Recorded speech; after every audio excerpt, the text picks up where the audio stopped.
4+4 offer. మొదటిసారిగా country delight పాలని 4 రోజులు ఆర్డర్ చేసిన వాళ్ళకి మరో 4 రోజులు ఫ్రీ. ఇంకెందుకు ఆలస్యం, యాప్ని డౌన్లోడ్ చేసుకోండి. Download the country delight app now. Donald Trump తాజా నిర్ణయం చూస్తే మనకు ఆశ్చర్యం వేస్తుంది. డిపార్ట్మెంట్ ఆఫ్ ఎడ్యుకేషన్ మూసేస్తున్నాడు. కెన్ యూ ఇమాజిన్, మన దేశంలో కనుక ఇది జరిగితే ఎలా ఉంటుందో ఒకసారి ఆలోచించండి. సో డిపార్ట్మెంట్ ఆఫ్ గవర్నమెంట్ ఎఫిషియన్సీని పెట్టి ప్రభుత్వ శాఖల్లో ఉద్యోగులను తగ్గించడం, ప్రభుత్వ కార్యక్రమాలని కట్ చేయడం, ప్రభుత్వ ఫండింగ్ను తగ్గించడం, ఇలా గవర్నమెంట్ను తగ్గించే పనికి ఇలాన్ మస్క్ను పురికొల్పారు ట్రంప్. ఇప్పుడు తాజాగా ట్రంప్ త్వరలో ఒక ఎగ్జిక్యూటివ్ ఆర్డర్ సైన్ చేయబోతున్నాడని వాల్ స్ట్రీట్ జర్నల్ కథనం. వాల్ స్ట్రీట్ జర్నల్ అంటే అమెరికాలో it's one of the top most news పేపర్స్లో ఒకటి. సో వాల్ స్ట్రీట్ జర్నల్ కథనం I think on March 5th ఈ కథనం వచ్చింది. సో ఈ స్టోరీ ప్రకారం ఏంటంటే డిపార్ట్మెంట్ ఆఫ్ ఎడ్యుకేషన్ దీన్ని మూసేయాలని ఫెడరల్ గవర్నమెంట్లో ట్రంప్ నిర్ణయించుకున్నాడని. ఇదేం ఆశ్చర్యం కూడా లేదు. చాలా కాలంగా ట్రంప్ మాట్లాడుతున్నాడు ఈ డిపార్ట్మెంట్ ఆఫ్ ఎడ్యుకేషన్ అవసరం లేదు మనకు అని. సో ఎందుకు అవసరం లేదు? ఎందుకంటే కన్జర్వేటివ్ రిపబ్లికన్ ఐడియాలజీలో సైన్స్కు ఎక్కడా ప్లేస్ ఉండదు. అందుకే మీరు కోవిడ్ టైంలో కూడా చూడండి, ట్రంప్ స్టేట్మెంట్లు చాలా సైన్స్కు వ్యతిరేకంగా ఉంటాయి. ట్రంపే కాదు, మీకు బ్రెజిల్లో బోల్సినారో కావచ్చు, మన దేశంలో కూడా కోవిడ్ టైంలో ఎన్ని రకాల యాంటీ సైన్స్ స్టేట్మెంట్లు అధికారంలో ఉన్నవారి నుంచి విన్నామో చూసాం మనం. అందువల్ల సహజంగానే ఎడ్యుకేషన్ అనేది చైతన్యాన్ని పెంచుతుంది, ప్రశ్నించే మనస్తత్వాన్ని పెంచుతుంది, రేషనాలిటీ సహేతుక ఆలోచనలను పెంచుతుంది, స్వేచ్ఛాయుత థాట్ ప్రాసెస్ని పెంచుతుంది. కనుక అథారిటేరియన్ లీడర్స్, కన్జర్వేటివ్ లీడర్స్ ఎడ్యుకేషన్కి వ్యతిరేకం. సో అందులో భాగంగానే ట్రంప్ డిపార్ట్మెంట్ ఆఫ్ ఎడ్యుకేషన్ మూసేయాలని చూస్తున్నాడు. సో ట్రంప్ సమర్థకుల వాదన ఏంటి అంటే ప్రభుత్వ ఖర్చును తగ్గించాలి. ప్రభుత్వ ఖర్చును తగ్గించడానికి విద్యాశాఖ దొరికిందా? ఇంకేది దొరకలేదా? ఎందుకంటే ఎడ్యుకేషన్ అనేది అసలు నాగరికతకు మూలం. H.G. వెల్స్ అనే రైటర్ అంటాడు, the history of human civilization is the race between education and catastrophe అంటాడు. The history of human civilization is the race between education and catastrophe. మానవ జాతి చరిత్ర విద్యకు వినాశానికి మధ్య పరుగు పందము అంటాడు. The destiny of a nation is shaped in the classroom అంటారు. తరగతి గదిలో దేశ భవిష్యత్తు నిర్మాణం అవుతుంది అని అంటారు. బరాక్ ఒబామా ప్రెసిడెంట్గా ఉన్నప్పుడు ఆవేదన వ్యక్తం చేశాడు. American children are inferior, weak in learning abilities, especially in mathematics and science compared to Indian and Chinese children అన్నాడు. భారతీయ విద్యార్థులు చైనా విద్యార్థులతో పోలిస్తే సైన్స్, టెక్నాలజీ, సైన్స్ అండ్ మ్యాథమెటిక్స్లో అమెరికన్ పిల్లలు వీక్గా ఉన్నారని. అందుకే మీరు గమనించండి, H-1B వీసా లాంటి ప్రోగ్రామ్ ఎందుకు వచ్చింది. స్టెమ్ కోర్సెస్లో ఉండే వారికి మీకు ఆప్షనల్ OPT కూడా ఎక్కువ ఇస్తారు. ఎందుకు ఇస్తారంటే అమెరికాలో ఈ డిమాండ్ అండ్ సప్లై గ్యాప్ ఉంది స్టెమ్ కోర్సెస్లో ఉన్న నిపుణులకు, అందుకు ఇస్తారు. అంటే అమెరికాలో కూడా ఎడ్యుకేషన్ అవసరం ఏంటి అనటానికి నేను ఈ గణాంకాలు చెప్తున్నాను.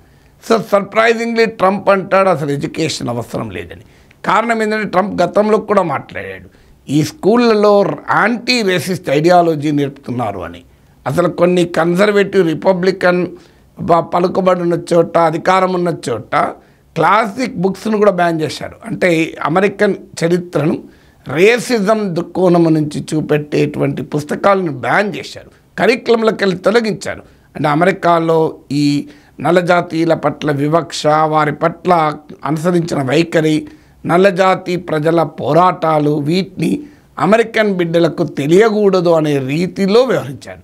సో అందువల్ల ఇవాళ ట్రంప్ మొదటి కోపం ఏంటంటే విద్య, ఎడ్యుకేషన్ అనేది మనిషిని ఆలోచింపచేస్తుంది. చేయడానికి ట్రంప్ వ్యతిరేకం. అందుకే డిపార్ట్మెంట్ ఆఫ్ ఎడ్యుకేషన్నే మూసేయాలి అని నిర్ణయానికి వచ్చాడు. అదంతా సులభమా అంటే, నేను చదివిన మేరకు అమెరికాలో కాంగ్రెస్ అనుమతి, అంటే సెనేట్ కాంగ్రెస్ అనుమతి లేకుండా డిపార్ట్మెంట్ ఆఫ్ ఎడ్యుకేషన్ మూసేయగలడా అంటే కష్టమనే వివిధ నిపుణులు చెప్తున్నారు. But we have to see. ఇక ఇంకో వాదన కూడా ఏంటంటే ఎడ్యుకేషన్ అనేది మన దేశంలో కూడా ఉమ్మడి జాబితాలో ఉంది, కేంద్ర జాబితాలో లేదు. It is in the concurrent list. వాస్తవంగా స్టేట్ లిస్ట్లోనే ఉండాలి. అమెరికాలో ఇది purely state and local body subject. అంటే రాష్ట్రాలు అలాగే మీకు స్థానిక ప్రభుత్వాలు, ఆ మున్సిపాలిటీలు వాళ్ళే చూసుకుంటారు. ఎందుకంటే అమెరికా ఇదే మనకన్నా చాలా బలమైన ఫెడరల్ వ్యవస్థ. రాష్ట్రాలకు చాలా హక్కులు ఉంటాయి మన దగ్గరతో పోలిస్తే. అమెరికాలో ఈ కాంకరెంట్ లిస్టులు అలాగే రెసిడ్యువల్ పవర్స్ అంటే కేంద్రానికి రాష్ట్రానికి కాని అధికారాలు ఇవన్నీ కూడా రాష్ట్రాలకు ఎదుగుతాయి. అందువల్ల అమెరికాలో స్టేట్స్ ఆర్ వెరీ పవర్ఫుల్, మీకు చాలా పవర్ఫుల్ మన దగ్గర రాష్ట్రాలతో పోలిస్తే. అందువల్ల ఫెడరల్ గవర్నమెంట్కి ఏం పని అనేది ఇంకో వాదన. సో మన దగ్గర కూడా అగ్రికల్చర్ కేంద్ర జాబితాలో లేదు, ఎడ్యుకేషన్ కేంద్ర జాబితాలో లేదు, మరి రైతు ప్రభుత్వ పిఎం కిసాన్ అమలు కావడం లేదా? ఈవెన్ అమెరికాలో కూడా state and local body subject అయిన 8% ఆఫ్ అమెరికన్ ఎడ్యుకేషన్ ఖర్చుల్ని ఫెడరల్ ప్రభుత్వమే భరిస్తుంది. అంటే federal funds account for 8% of total expenditure in America on education. ఈ 8% తక్కువ కనిపించవచ్చు, కానీ ఇది చాలా చాలా కీలకం. ఎక్కడైతే లో ఇన్కమ్ ఏరియాస్ ఉన్నాయి, ఎందుకంటే అమెరికాలో ఒక ప్రత్యేకత స్కూల్ డిస్ట్రిక్ట్స్ అని ఉంటాయి. So government school, private schools అయితే ఎక్కడైనా వెళ్ళొచ్చు. గవర్నమెంట్ స్కూల్స్ అయితే నీకు ఆ స్కూల్ నీ ఏరియా, నువ్వు ఉంటున్న నివాస ప్రాంత జాగ్రఫీ, నీ ప్లేస్ ఆఫ్ రెసిడెన్స్ని బట్టే నువ్వు స్కూల్కి వెళ్ళాలి తప్ప, నాకు అక్కడ 50 కిలోమీటర్ల దూరాన 30 కిలోమీటర్ల దూరాన స్టాండర్డ్ ఉంది గవర్నమెంట్ స్కూల్ని అక్కడికి పోతాను ఒప్పుకోరు. ప్రైవేట్ స్కూల్ అంటే నువ్వు ఎక్కడికైనా పోవచ్చు. గవర్నమెంట్ స్కూల్ అయితే నీ కన్సర్న్ స్కూల్ డిస్ట్రిక్ట్లో ఉన్న స్కూల్కే వెళ్ళాలి. అందుకే మీరు గమనించండి, అమెరికాలో మంచి స్కూళ్ళు ఉన్న ప్రాంతంలో ప్రాపర్టీ వాల్యూస్ కూడా ఎక్కువ ఉంటాయి. ఎందుకంటే అందరూ వచ్చి అక్కడే ఉండాలని కోరుకుంటారు మంచి స్కూల్ ఉందని. లేకపోతే మన వాళ్ళు ఎక్కడ ఉండేవాళ్ళు? సో మీకు ఒక ఏరియాలో ఉండి ఇంకో ఏరియాలో చదువుకునే వాళ్ళు మన దగ్గరలాగా అమెరికాలో ఉండదు. ఎందుకంటే అమెరికాలో property tax education budget linked. అంటే ప్రాపర్టీ ట్యాక్స్ ద్వారా స్కూల్స్కి ఫండింగ్ ఉంటుంది. అందుకే ఎక్కడైతే ప్రాపర్టీ వాల్యూస్ ఎక్కడ ఉంటాయో అక్కడ స్కూళ్ళకు ఫండింగ్ ఎక్కువ ఉంటుంది కనుక క్వాలిటీ స్కూల్స్ ఉంటాయి. ఎక్కడైతే క్వాలిటీ స్కూల్స్ ఉంటాయో ప్రజలు అక్కడ నివాసం ఉండటానికి ఆసక్తి చూపుతారు కనుక అక్కడ ప్రాపర్టీ వాల్యూస్, రెంటల్ వాల్యూస్ ఎక్కువ ఉంటాయి. మీరు ఎవరైనా అమెరికాలో ఉన్న వాళ్ళు అడగండి, ఈ విషయం చెప్తారు. అందువల్ల డెఫినెట్గా ఫెడరల్ ప్రభుత్వము మేజర్ స్పెండర్ కాకపోవచ్చు, కానీ క్రిటికల్ గ్యాప్స్, ఇప్పుడు ఉదాహరణకు పేదవాళ్ళు ఉన్న ప్రాంతాలు ఉంటాయి, సో ఆ పేద రాష్ట్రాలు ఉంటాయి, అక్కడ ఆ స్కూల్ డిస్ట్రిక్ట్స్లో ఉండే ప్రాపర్టీ ఇన్కమ్ తక్కువ ఉంటుంది, ఆస్తి పన్నులు ఇవన్నీ తక్కువ ఉంటాయి, ఆదాయం తక్కువ ఉంటుంది, అందువల్ల స్కూళ్ళకు ఫండింగ్ తక్కువ ఉంటుంది. అక్కడ క్రిటికల్ గ్యాప్స్ను అంటే రాష్ట్రాలు, స్థానిక ప్రభుత్వాలు, states and local bodies funding అవసరాలను తీర్చని చోట ఫెడరల్ ప్రభుత్వం ఫండింగ్ చేస్తుంది. That is how the federal government పేరుకు 8% ఉన్న చాలా క్రిటికల్ గ్యాప్స్ను ఫిలప్ చేస్తుంది. అలాగే పేద విద్యార్థులు కూడా ఉపయోగపడుతుంది. ఉదాహరణకు ఇవాళ ఫెడరల్ గ్రాంట్ల ద్వారా, ఫెడరల్ గ్రాంట్స్, ఫెడరల్ లోన్స్ ద్వారా, ఫెడరల్ వర్క్ సపోర్ట్ ద్వారా ఇవాళ అమెరికాలో 12 million children post secondary education చదువుతున్నారు. అంటే 1,20,00,000 పిల్లలకు ఫెడరల్ ప్రభుత్వం ద్వారా లోన్లు, గ్రాంట్లు అందుతున్నాయి. అమెరికాలో ఒక 5 కోట్ల మంది పిల్లలకు ఫెడరల్ ప్రభుత్వం ద్వారా ఎడ్యుకేషనల్ ఫండింగ్ అందుతుంది for 50 million people. Nearly 1,00,000 government స్కూళ్ళు, ఈవెన్ కొన్ని ప్రైవేట్ స్కూళ్ళకు కూడా సపోర్ట్ చేస్తున్నారు.